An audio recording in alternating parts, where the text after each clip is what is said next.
আসসালামু আলাইকুম। আজকে রান্না করছি শীতের সবজি, তার জন্য পেঁয়াজটা ভেজে নিচ্ছি। তার মধ্যে টমেটো দিয়ে দিব। শীতকালীন সবজি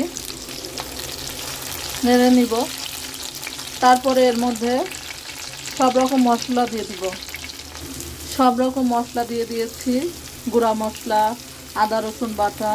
এবার এটার সাথে ভালো করে কষিয়ে নিব।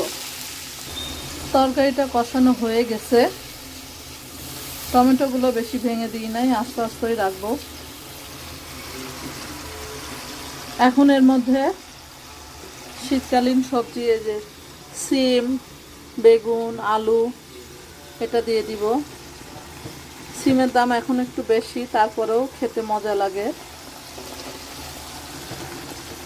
কিছুদিন পর তো সিম অনেক সস্তা হয়ে যাবে।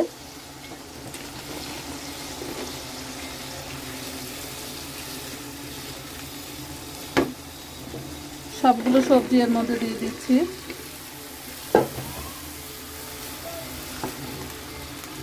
এবার সবজিটা মশলার সাথে ভালো করে কষাই নিব। এই সবজিটা কষানো হয়ে গেছে, পানি দিয়ে দিয়েছি। অনেক সুন্দর কালার আসছে, সবুজ সবুজ।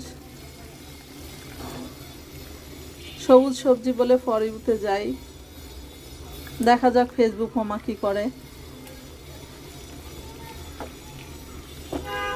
এখন এটা ঢেকে দেব, একটু ফুটতে দিব, হতে থাকুক। এই যে এটা হচ্ছে বালা চাউ। এটা আমি সবসময় এখন রাখি সবজির তরকারিতে। এটা কিছু কিছু দিলে তরকারি অনেক স্বাদ হয়। এটা আমি আমার ভাইকে দিয়ে নিয়ে আসছি চিটাগাং থেকে। ওখানে অনেক সস্তা দামে পাওয়া যায়, ঢাকাতে অনেক বেশি দাম দিয়ে কেনা লাগে। এগুলো অনেক স্বাদ, এটাই আমি ব্যবহার করি। এখন এটার মুখ খুলবো, ইনটেক একদম। যে এটার এখন মুখটা ফাঁকাটা করে নেব, একদম ফ্রেশ। এ দেখেন সবজিটা এখন হয়ে গেছে প্রায়, অনেক সুন্দর কালার আসছে। খুব বেশি ঝোল করব না, একটু মাখো মাখো হবে।